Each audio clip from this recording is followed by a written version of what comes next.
Hello guys, good day everyone. So excited this morning kasi iha-harvest namin yung malaking bunga ng aming papaya.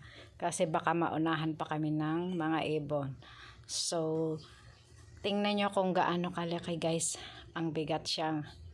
Ayan. Marami na rin naman kaming napitas na bunga niyan. So, parang ito yung pinakamalaki. Tingnan natin kung ilang kilos aabotin ng isang ito. Sobrang bigat siya. Ayan, halos hindi ko madala-dala. So, tingnan natin kung ilang kilos. Ayan na. Baka mabitawan.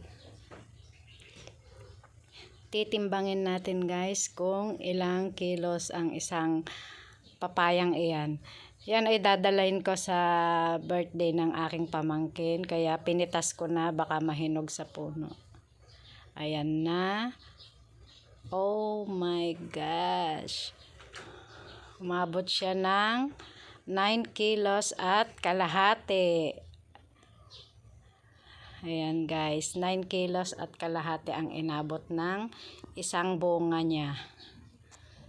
So, sa susunod na upload ko, i-upload ko kung ano ang itsura ng loob niya. Kasi dati yung mga nakuha namin walang buto.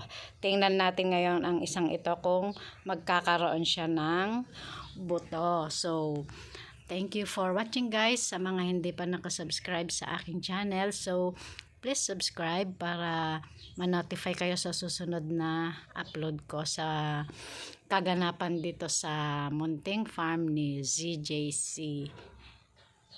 Thank you.